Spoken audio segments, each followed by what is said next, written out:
Allahu Akbar, Allahu Akbar. Asyhadu an la ilaha illallah.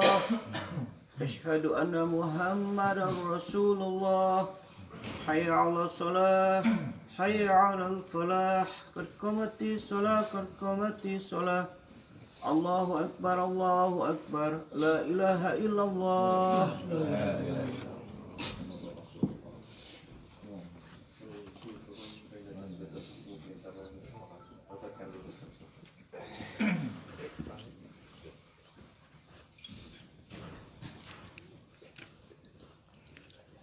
Allahu Akbar.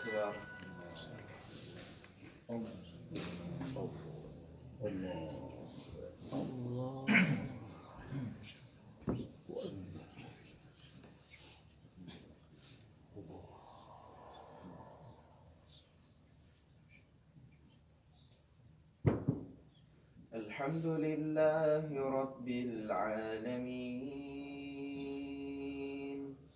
Ar-Rahmanir Rahim, Maliki Yawmiddin. Iyyaka na'budu wa iyyaka nasta'in. Ihdinas siratal mustaqim, siratal ladzina an'amta 'alaihim ghairil maghdubi 'alaihim waladdallin.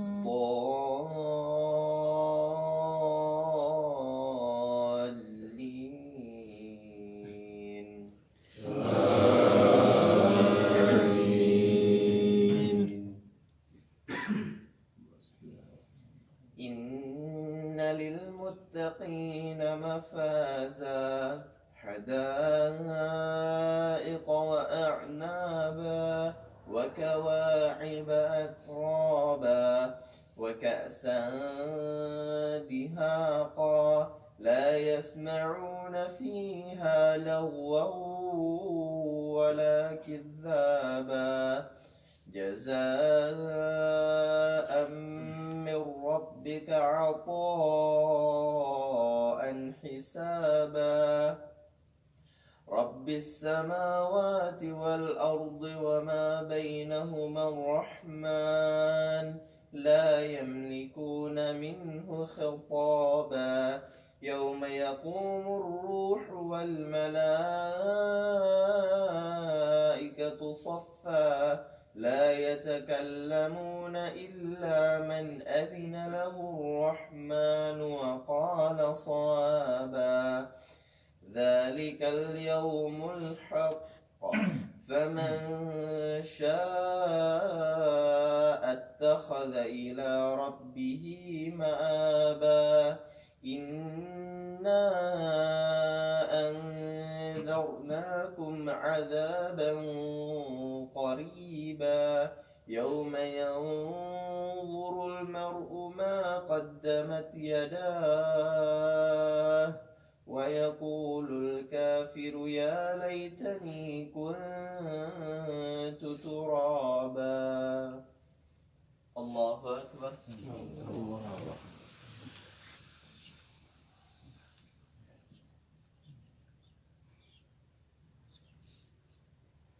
سمع الله لمن حمده. الله أكبر.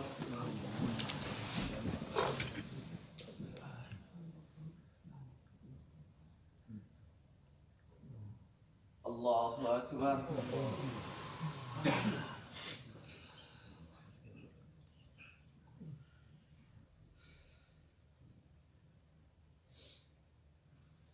الله أكبر.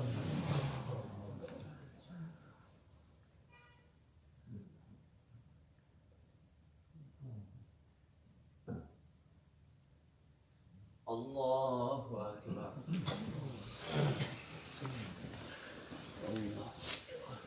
الحمد لله رب العالمين الرحمن الرحيم مالك يوم الدين إياك نعبد وإياك نستعين اهدنا الصراط المستقيم صراط الذين أنعمت عليهم غير المغضوب عليهم ولا الضالين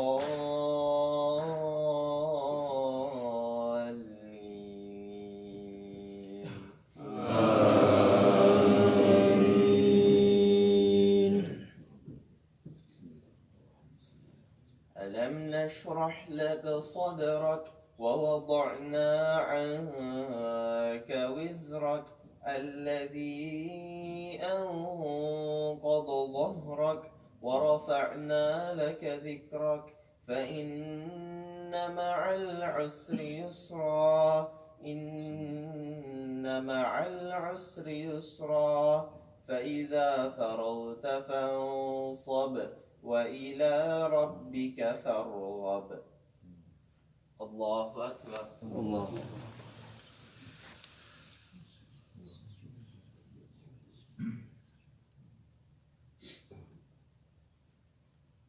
سمع الله لمن حمده الله أكبر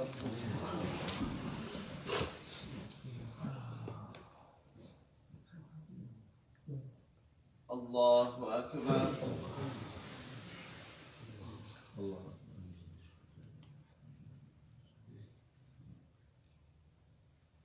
الله أكبر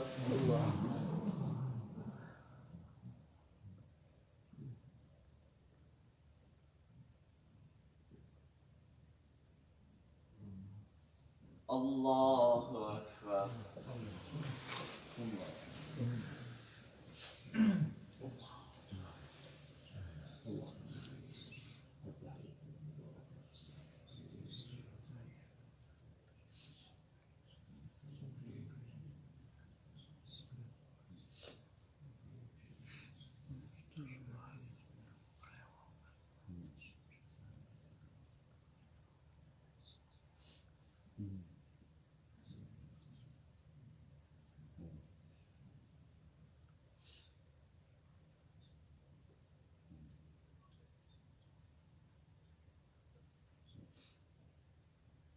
السلام عليكم ورحمة الله السلام عليكم ورحمة الله السلام عليكم ورحمة الله.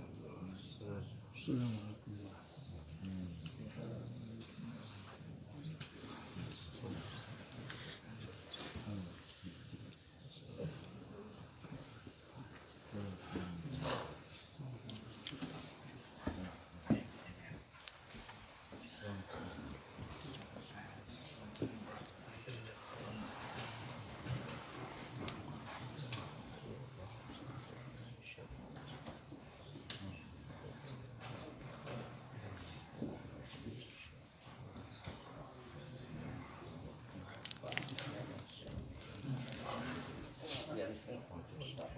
Dimarahin Prabubis.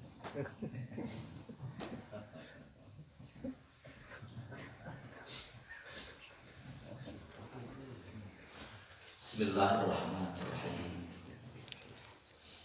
Assalamualaikum warahmatullahi wabarakatuh. Waalaikumsalam warahmatullahi wabarakatuh. Alhamdulillahilladzi an'amana bi ni'matil iman wal Islam.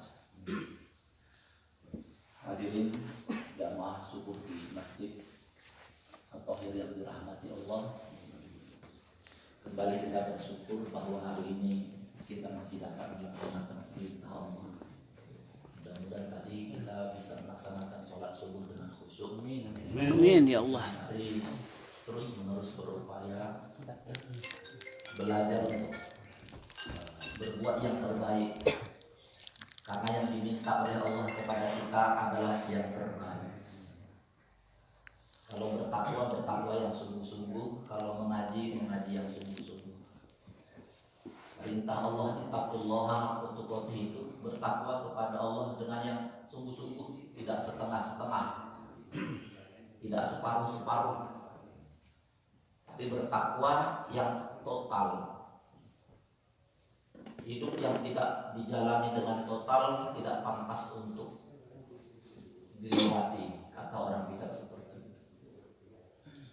Kultum kita pada hari ini tentang bagaimana sejatinya seorang muslim menyambut berbagai macam ujian dalam kehidupan.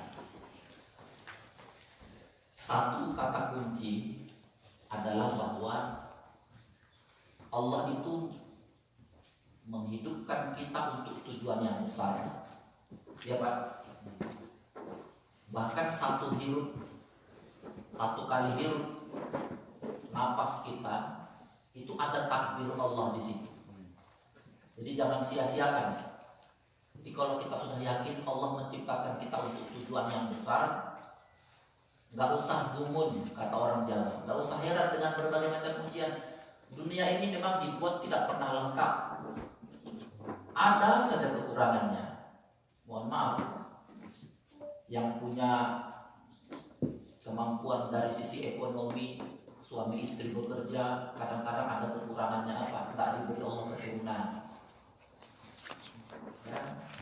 Kadang diberi Allah keturunan diuji, punya anak yang tidak mau nurut sama orang tua. Ada saja pokoknya ujian. Jadi memang dunia itu dibuat tidak lengkap. Kalau nanti dibuat lengkap, semua yang kita minta dikabulkan Allah, kita nggak penasaran lagi dengan akhirat. Udah dapat semua di sini, apalagi? Jadi nggak usah kaget, memang dibuat tidak lengkap. Dalam ketidaklengkapan itulah kita belajar menjadi hamba Allah yang terus-menerus berusaha mendekatkan diri kepada Allah, supaya yang kurang-kurang tadi bisa dilengkapi dengan merasa dekat dengan Allah. Umar bin Khattab adalah salah seorang sahabat Rasulullah SAW yang kekuatan spiritualitasnya itu melebihi dari sahabat yang lain. Sehingga kata Rasulullah, kalau sahabat Umar berjalan, dari sana ada iblis atau setan yang juga akan berpapasan. Itu setannya itu cari jalan yang lain, Pak. Tapi di dunia sekarang orang malah ngejar-ngejar setan, cari-cari tempat yang bisa melampiaskan hawa nafsunya, sama dengan mengejar setan. Nabi Muhammad SAW secara fisik sama dengan kita, secara fisik. Tapi hakikat manusia itu kan bukan pada fisiknya. Hakikat manusia itu adalah spiritualitasnya itu, ruhnya itu. Jadi sebenarnya kita ini makhluk spiritualitas, makhluk spiritual kita kan. Supaya tidak gentayangan, supaya nggak dianggap gaib, dibungkus sama Allah dengan fisik ini. Jadi fisik ini seperti casing aja ini. Casing ini bukan yang utama, casing bisa diganti warna, bisa diganti bentuk. Tapi seindah-indahnya casing, kalau tidak punya jaringan, ya nggak ada gunanya. Sebagus-bagusnya casing kita ini, kalau tidak ada koneksinya sama Allah, berarti kita hanya makhluk bashar saja. Makhluk bashar itu sama seperti ya, hewan juga bashar, kasar. Ya, yang kerjanya cuma mikirkan seks, kerjanya cuma mikirkan makanan. Jadi kalau ada orang sibuk terus menerus 24 jam memikirkan seks, memikirkan makanan, fisik, nah, turun kelasnya itu, derajatnya. Jadi kerja kita adalah menegaskan spiritualitas kita, bahwa kita bukan makhluk fisik. Kita ini makhluk spiritual yang dibungkus fisik, bukan sebaliknya, makhluk fisik dimasukkan spiritual, bukan. Tapi kita makhluk spiritual yang dibungkus fisik. Jadi segala sesuatu itu tergantung dengan spiritualitas kita. Kenapa kita suka marah, kenapa rumah kita kotor, kenapa kita mudah emosi, itu kan yang mengendalikan di sini. Makanya Rasulullah SAW mengajarkan kepada kita doa, Allahumma ja'alni fi qalbi nuro. Ya Allah, jadikan di dalam hatiku ini cahaya. Bahkan dalam firman Allah itu, Allah berfirman dalam hadis kursi, qalbul mu'minin baitullah. Hati orang yang beriman itu ada rumah Allah di situ. Jadi di dalam hati kita ini ada rumah Allah di situ. Persoalannya, rumah Allah ini mau kita isi, mau kita hargai, kita tinggikan, atau mau kita sepelekan, kita lepaskan begitu aja. Ini yang penting dulu. Hampir 90% urusan hidup kita ini dikendalikan oleh hal-hal yang non fisik, yang gaib. Itulah spiritualitas itu. Maka tampilkanlah spiritualitas yang hebat, yang luas, spiritualitas yang dekat dengan Allah, sehingga fisik ini akan mengikuti dia. Kalau di sini lapang, insya Allah wajah kita ikut terang benderang, ikut berseri-seri. Jadi kalau di sini sempit, semuanya jadi salah. Semua orang disalahkan, gak ada yang benar. Ada orang bilang begini, saya berkali-kali pindah rumah, pindah apartemen, gak pernah cocok sama orang. Ada aja orang yang gak suka sama saya. Berkali-kali gak cocok. Jangan-jangan malah dia yang bermasalah, bukan tetangganya yang bermasalah. Nah, kita belajar dari Umar bin Khattab, apa katanya? Ketika aku diuji oleh Allah dengan berbagai macam ujian, aku tetap akan mengucapkan alhamdulillah dengan ujian. Ada yang bertanya, ya Umar, kenapa ketika engkau diuji oleh Allah mengucapkan alhamdulillah? Ya, aku mengucapkan alhamdulillah karena ujian yang datang kepadaku tidak ada urusannya dengan akidah atau keimanan. Aku selalu diuji dengan urusan istri yang cerewet, diuji dengan urusan keuangan, itu urusan kecil, tidak ada urusan dengan keimanan. Aku tetap bersyukur, ya Allah, ujian apapun yang datang, asal jangan keurusan iman ini yang kau uji, aku gak sanggup. Asal jangan kau cabut iman ini dari dalam dadaku, aku kuat menghadapi ujian apapun, ya Allah. Asal jangan iman ini dicabut. Tapi kalau engkau sudah mencabut imanku, betapa aku menjadi orang yang tak berharga sama sekali. Kita akan dapat ujian banyak, berbagai macam ujian. Tapi katakan, ya Allah, yang penting iman ini masih ada dalam diriku, ya Allah. Inilah yang mau aku bawa sampai mati. Ya, karena itu diajarkan kita berdoa, ya muqallibal qulub, tsabbit qalbi ala dinik. Ya Allah, engkau yang membolak-balikkan hati, tetapkan hatiku ini, ya Allah, kepadamu. Jadi nggak usah kaget dengan ujian, yang penting Allah masih ridho dengan iman yang ada dalam diri kita. Kita diuji oleh Allah, kita masih bisa sholat, betul nggak Pak? Diuji oleh Allah, kita masih bisa berbuat baik, masih bisa baca Quran. Ini harga yang sangat mahal. Saya teringat waktu ceramah di Arizona, ya, di sebuah rumah. Ketika saya ceramah di sebuah rumah, salah seorang anak perempuan yang remaja itu dengan membawa seekor anjing masuk ke dalam rumah, melewati saya yang sedang ceramah. Masalahnya bukan sekedar dia bawa seekor anjing, tapi pakaiannya ketat sekali, pendek, atas juga terbuka, ketat sekali. Ya, terganggu juga konsentrasi saya ceramah. Terganggu juga. Ujian. Dalam hati saya waktu ceramah itu, apa sih ibu nggak bilang sama anaknya sedang ada pengajian, kan bisa lewat dari jalan yang lain. Ya. Singkat cerita, waktu sudah selesai ceramah, si ibu hampir meneteskan air mata, mengadu, Ustaz, itu tadi putri saya waktu masih SD, masih SMP, masih pakai jilbab, Ustaz. Karena di Arizona ini anak-anak yang belajar mengaji itu langsung sama ada orang Arab di sini gurunya. Mengajinya pun lidahnya lidah Arab, masih pakai jilbab. Tapi begitu dia sudah SMA, dia ikut-ikut kawannya, kadang-kadang ada acara di gereja dia ikut. ada acara party, ada acara ulang tahun, dia selalu gabung sama kawan-kawannya. Lama-lama dia bilang, "Mah, saya mau ikut agama papa saja."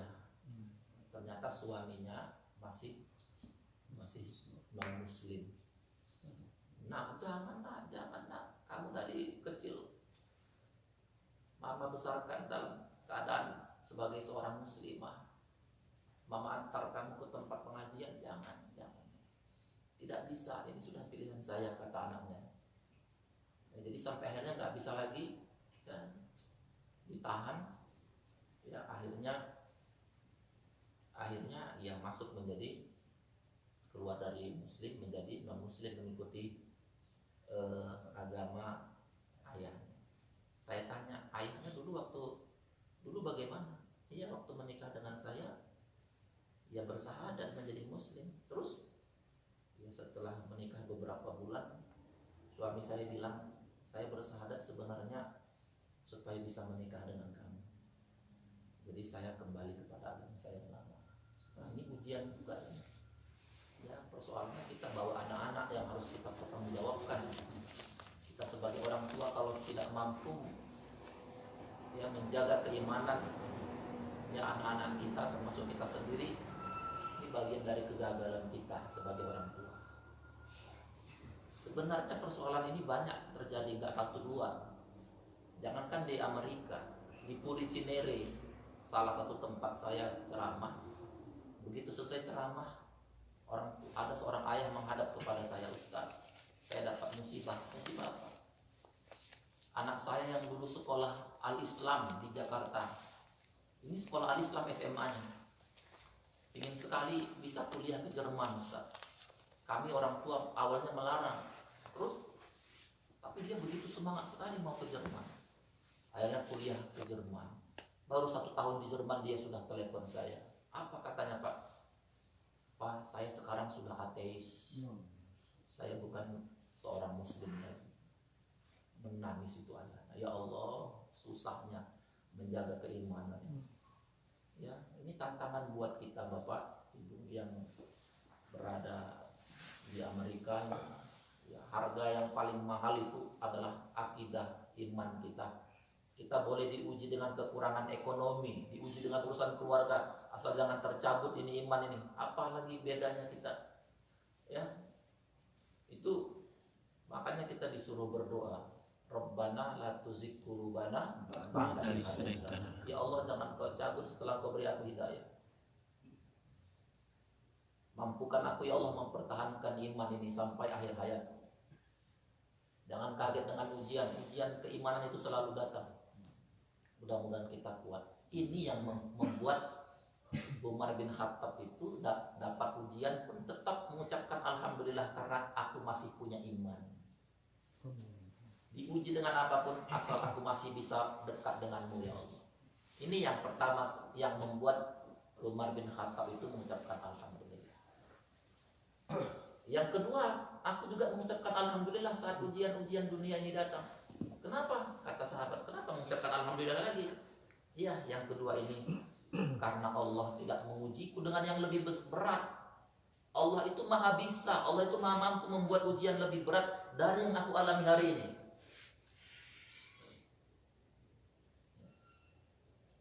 Mungkin kita sakit, ucapkan ya Allah, aku ridho dengan sakitku ini ya Allah. Tapi alhamdulillah engkau tidak membuat penyakitku lebih berat, padahal engkau bisa. Qul huwal qadir ala ayya ba'atsa 'alaikum 'adzaban. Engkau mampu membuat berbagai macam ujian lebih berat ya Allah, tapi engkau tidak turunkan kepadaku. Berapa banyak orang yang punya penyakit lebih parah dari yang aku alami. Terima kasih Allah atas penyakit ini, karena sampai hari ini aku masih bisa menghirup udaramu, melihat indahnya alam ini ya Allah. Jangankan penyakit yang lebih berat, di usia muda sudah dicabut oleh Allah nyawanya. Jangankan penyakit yang lebih berat, yang muda-muda, teman-teman saya masih usia 35, 40, penyakitnya sudah penyakit-penyakit kayak yang ditimpa oleh orang-orang umur 60 tahunan dahulu. Umur 35 udah gagal ginjal, cuci jantung. Kawan-kawan saya itu umur 40 udah pasang ring. masih muda-muda. Umur 45 udah stroke. Wah, macam-macam.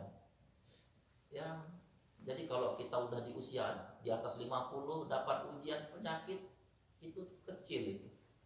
Katakan, ya Allah, alhamdulillah Engkau tidak mengujiku dengan yang lebih berat dari yang aku alami. Engkau bisa.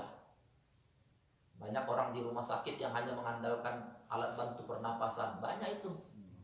Banyak orang yang bed rest bertahun-tahun, yang diponis oleh dokter, kami menyerah, silakan bawa ke alternatif, kami menyerah. Banyak itu. Mohon maaf, ada itu di Medan, udah sakit bertahun-tahun, kulitnya ini sudah apa ini? Kulitnya bisa berjatuhan begitu, sudah jadi bangkai, tapi nggak mati-mati juga. Jadi saya punya teman namanya Ustadz Yusuf, kayaknya itu spesialisasinya mendoakan orang yang dalam keadaan begitu.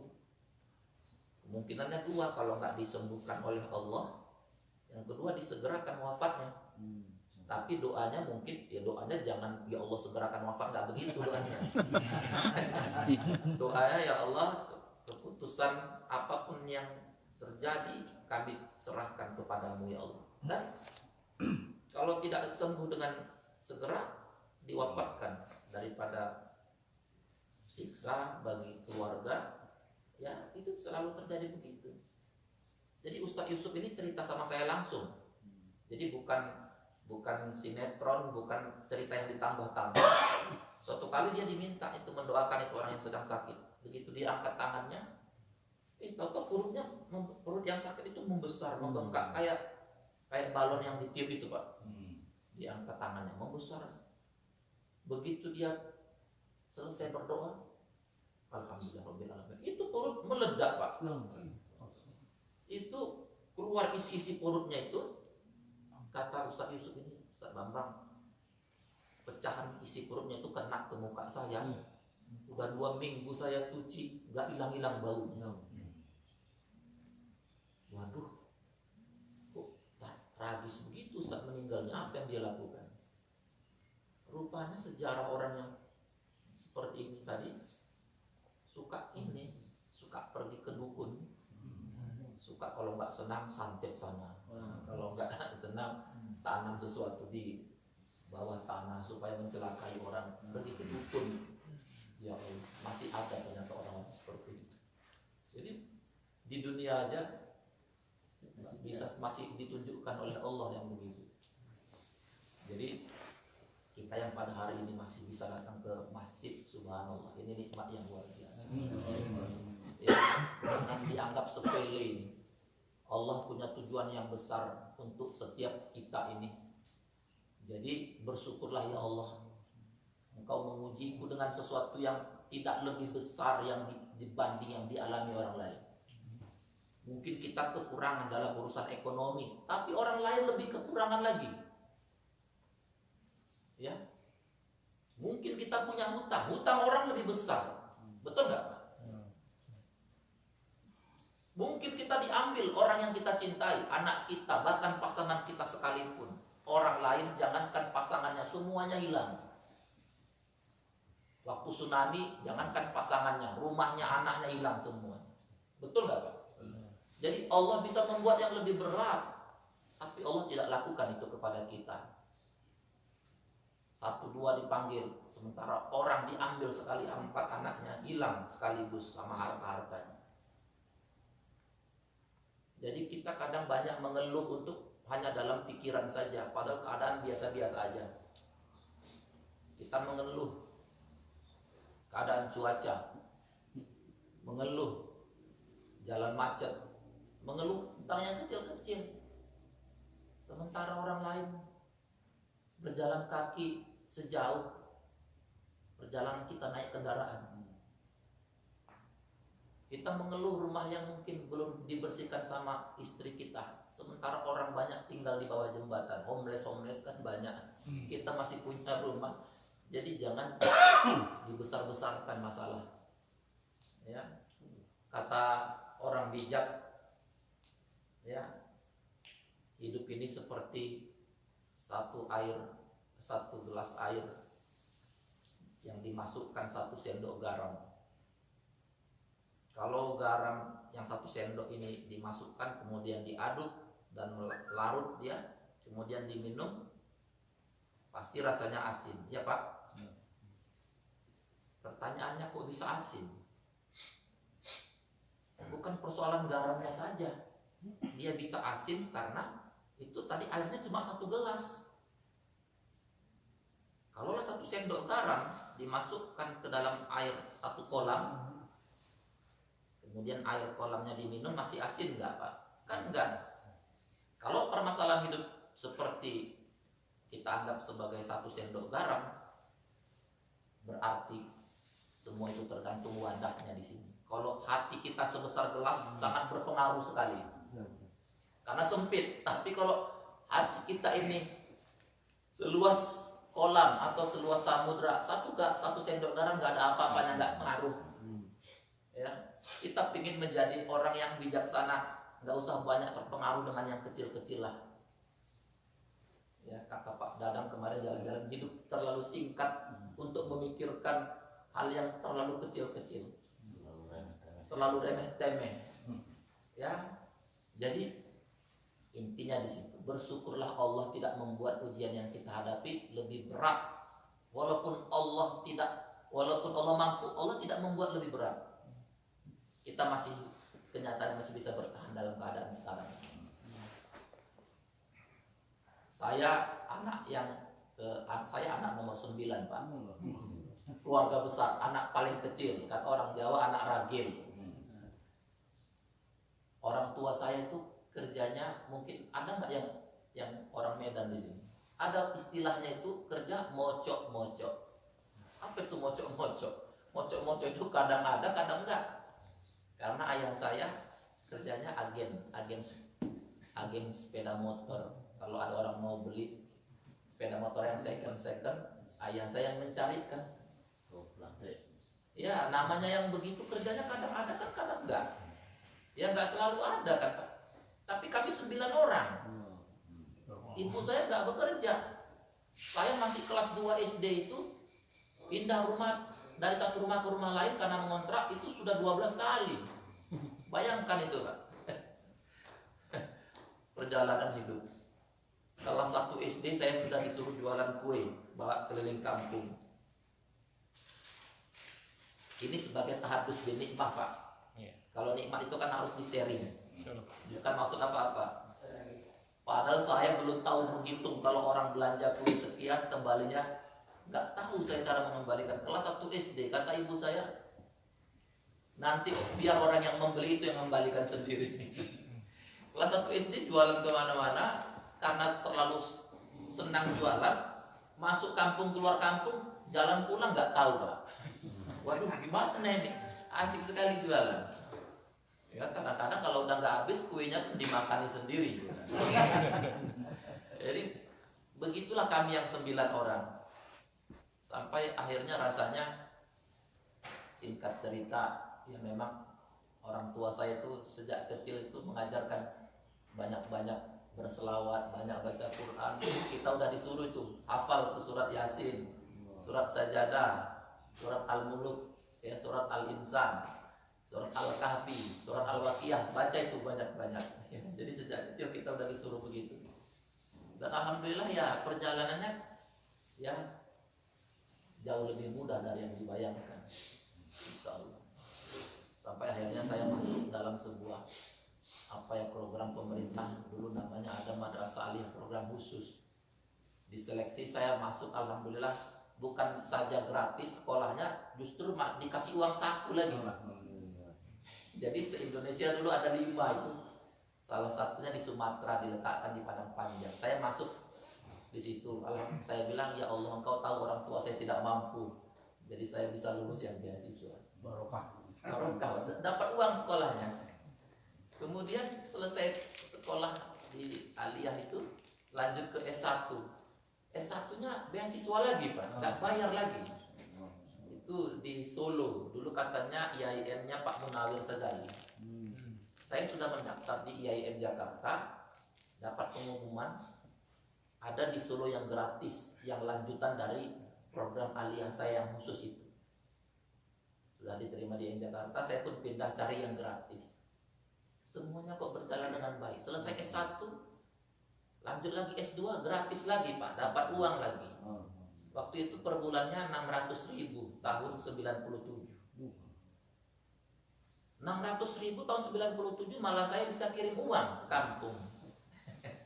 Jadi kok mulus semua. Jadi ya Allah, ini sekedar untuk sharing sebagai wa amma bi nikmati rabbika fahadis.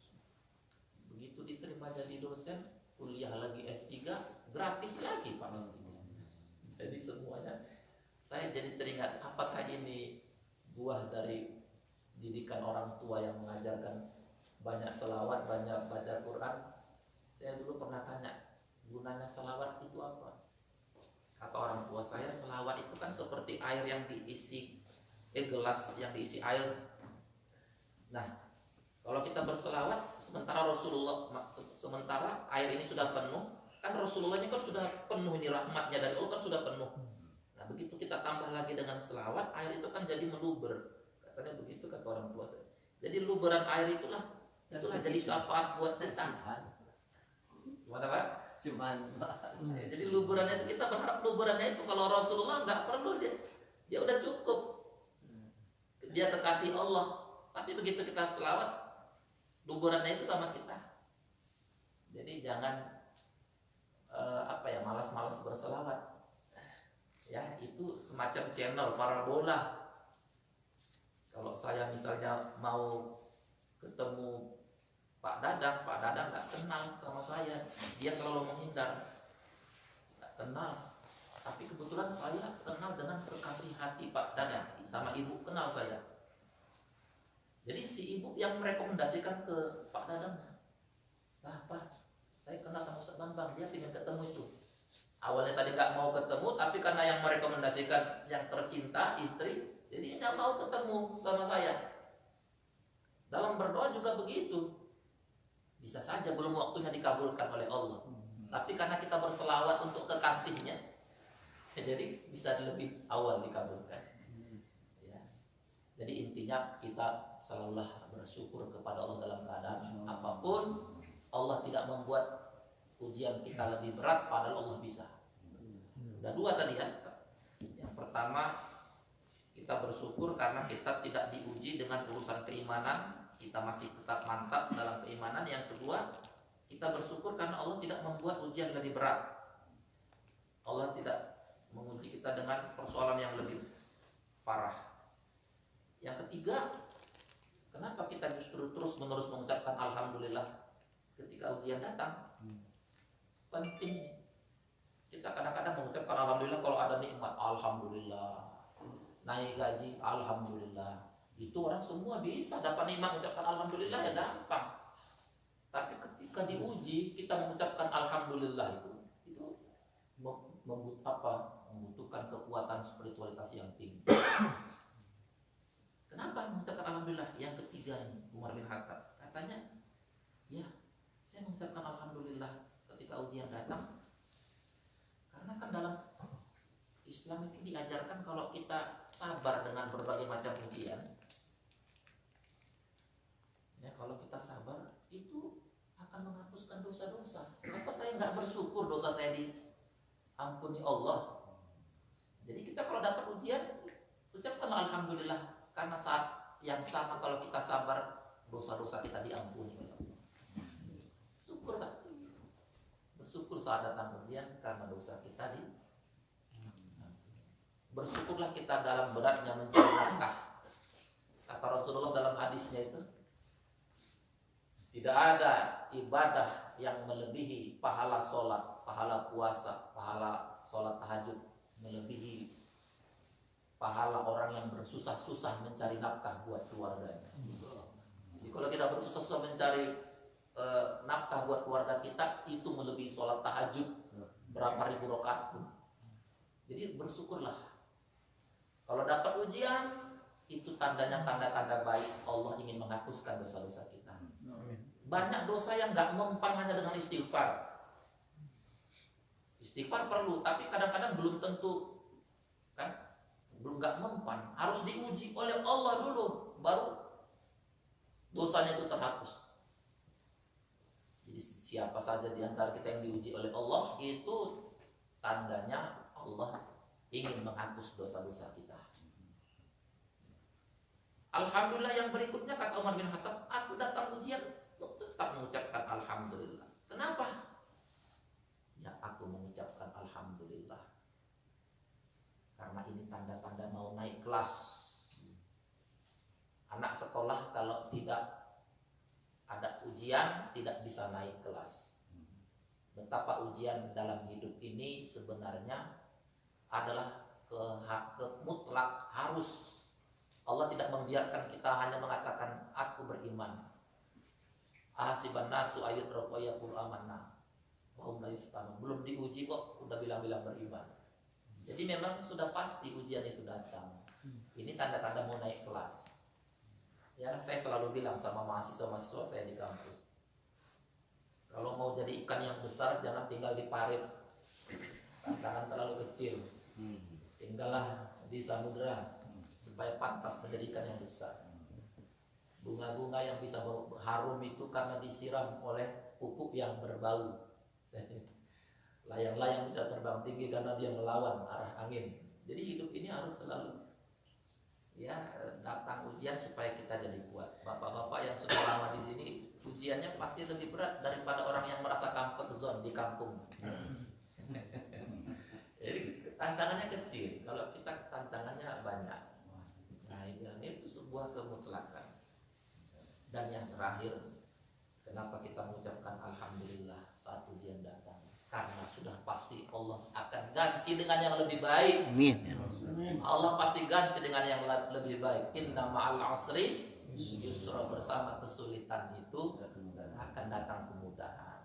Allah ganti dengan yang lebih baik. Maka kalau datang ujian jangan tepuk-tepuk jidat. Aduh, gimana nih Allah? Jangan tepuk jidat. Ya, minta kepada Allah, Allahumma ajirni fi musibati wakhlubni khairan minha. Ya Allah, beri pahala ya Allah dari ujian yang aku hadapi ini. Rasulullah justru minta pahala dari ujian yang dihadapi. Gak tepuk-tepuk jidat. Aduh ya. Allah majirni fi musibat. Ya Allah, berikan pahala dari yang aku alami ini. Wakhlubni khairan minha. Ganti yang lebih baik. Saya kira ini sikap kita dalam menghadapi ujian. Hidup ini seperti satu sendok garam. Kita mau memilih hati kita sebesar samudra atau sebesar gelas. Jangan resah, gelisah, sibuk untuk yang kecil-kecil, sementara orang lain merasakan nikmat dalam ibadah-ibadahnya, sementara kita belum merasakan nikmat. Cari itu apa yang hilang dari diri kita. Demikian kultum kita pada pagi hari ini. Saya tidak tahu bagaimana mengucapkan terima kasih. Saya bisa stop over di sini. Saya diservis full oleh Pak Farhat, oleh Ustadz Said, dibawa jalan-jalan sama Mas Dono, ya, bukan cuma boleh mampir tapi dibawa jalan-jalan. Ya Allah, fabi ayyi ala rabbikum tukadziban. Saya nggak bisa mengucapkan terima kasih satu persatu, ya, tapi jamaah di LP ini selalu saya rindukan. Hari ini saya berangkat pulang, mohon pamit dengan Ustadz Pak Tony. Mudah-mudahan perjalanan saya ke Jakarta berjalan dengan mulus dan aman. Amin ya Allah. Bapak-bapak juga yang di sini terus-menerus rindu belajar, rindu datang ke masjid, belajar dari banyak guru sehingga kehidupan kita penuh berkah. Amin ya Allah. Sama-sama kita tutup dengan doa. A'udzubillahi minasyaitonirrajim. Bismillahirrahmanirrahim. Allahumma salli ala Muhammad wa ala alihi Muhammad. Ya Allah, ya Tuhan kami, betapa kami menyadari ya Allah, kami belum sungguh-sungguh beribadah kepadamu. Betapa kami menyadari zikir kami masih sangat kurang, bacaan Quran kami masih sangat sedikit. Ampuni kami ya Allah. Amin. Ampuni kami yang belum menjadikan Engkau sebagai prioritas kami. Engkaulah yang paling penting dalam hidup kami ya Allah. Bimbing hati kami supaya dalam ibadah ini bertambah-tambah kekhusyukan kami ya Allah. Amin. Supaya bertambah-tambah rasa syukur kami kepadamu ya Allah. Ya Allah ya Tuhan kami, apa yang kami raih, yang kami capai hari ini tentu karena kerja keras kedua orang tua kami.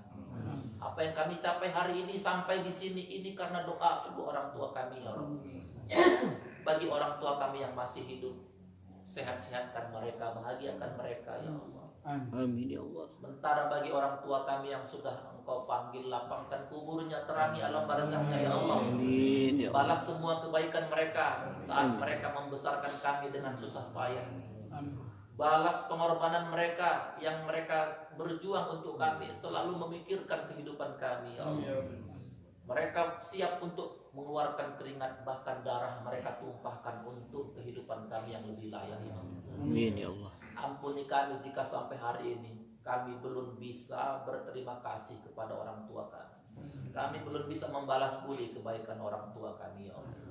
Bahkan terkadang kami berkata-kata yang kasar kepada orang tua kami. Ampuni kami ya Allah. Amin. Ya Allah, terkadang belum sempat kami membalas kebaikan kedua orang tua kami. Sebagian orang tua kami sudah Engkau panggil ya Rabb. Belum sempat kami membalas kebaikan mereka. Kedua orang tua kami sudah Engkau panggil. Ingin kami bisa berjumpa kembali dengan kedua orang tua kami ya Rabb. Ingin kami cium kakinya, ingin kami peluk mereka, mengingat dosa-dosa kami kepada mereka ya Rabb. Ingin kami bisa berkumpul lagi bersama-sama seperti dulu ya Rabb. Ya Allah ya Tuhan kami, untuk keringat dan darah yang mereka tumpahkan untuk kami, jadikan itu menjadi jalan kemuliaan di jalan. Untuk kerja keras mereka yang membesarkan kami, jadikan itu menjadi jalan syahid di jalan-Mu ya Rabb. Ya Allah ya Tuhan kami, apapun ujian yang datang kepada kami, kuatkan kami dengan iman ya Allah. Amin ya Allah. Mampukan kami menjadi orang tua yang bisa mendidik anak-anak kami yang dekat kepadamu ya Allah. Amin. Mampukan kami menjadi orang tua yang selalu mengangkat tangannya mendoakan kami ya Allah, baik kami saat kami masih hidup maupun saat kami sudah Engkau panggil ya Allah. Jadikan doa-doa mereka menjadi penyejuk alam barzah kami saat kami sudah Engkau panggil ya Allah. Ya Allah ya Tuhan kami tidak tahu kapan saatnya kami Engkau panggil. Kami tentu tak kuasa menolak malaikat maut-Mu ketika dia datang ya Allah. Yang bisa kami lakukan ya Allah, kalaulah waktunya sudah semakin dekat buat kami, panggillah kami saat kami sedang beribadah kepada-Mu. Amin ya Allah. Jangan Kau panggil kami saat kami bermaksiat atau saat lupa kepada-Mu ya Allah. Panggil kami ya Allah saat hati ini merindukan Engkau ya Allah. Engkau lembutkan, Engkau ringankan, Engkau mudahkan sakaratul maut bagi kami. Amin ya Allah. Jadikan akhir hidup kami semua dengan husnul khatimah. Amin. Allahumma rabbana hawin alaina fi sakaratil maut wan najata minan nari wal afwa inda hisab. Rabbana atina fid dunya hasanah wa fil akhirati hasanah wa qina adzabannar. Walhamdulillah. Wassalamualaikum warahmatullahi wabarakatuh.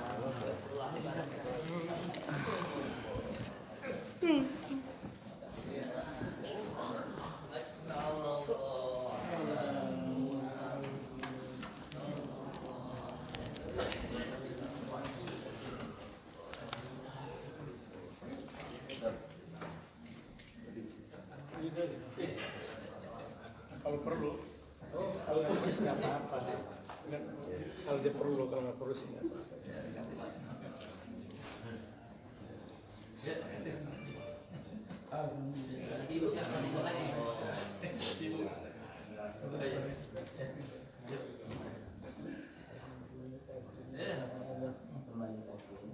Salam.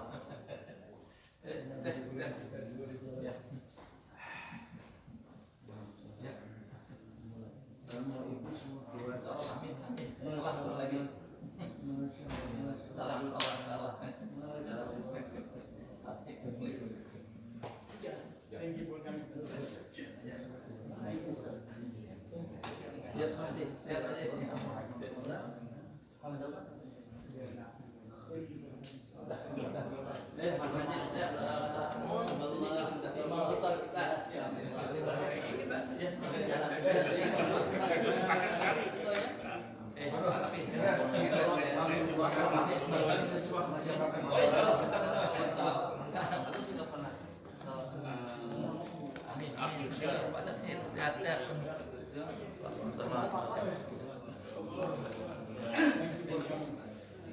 Kita bawa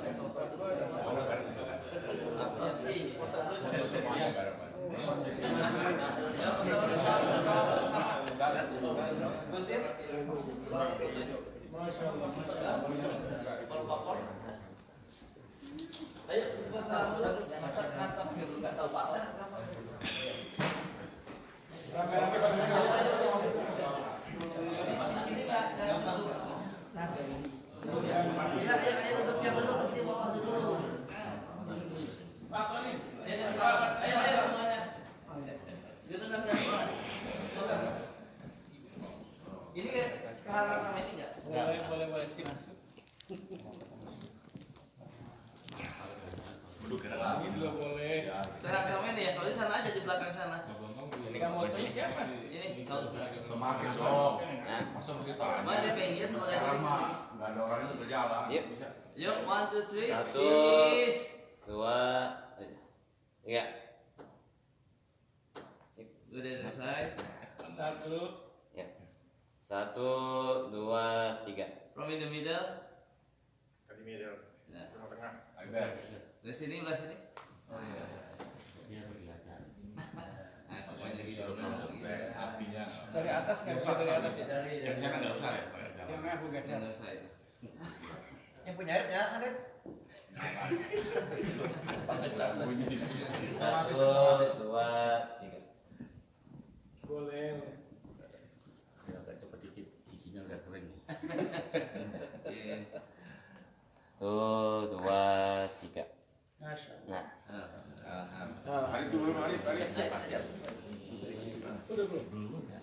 Selamat jalan Pak Ustadz.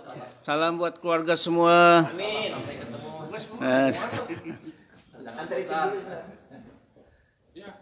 Sudah.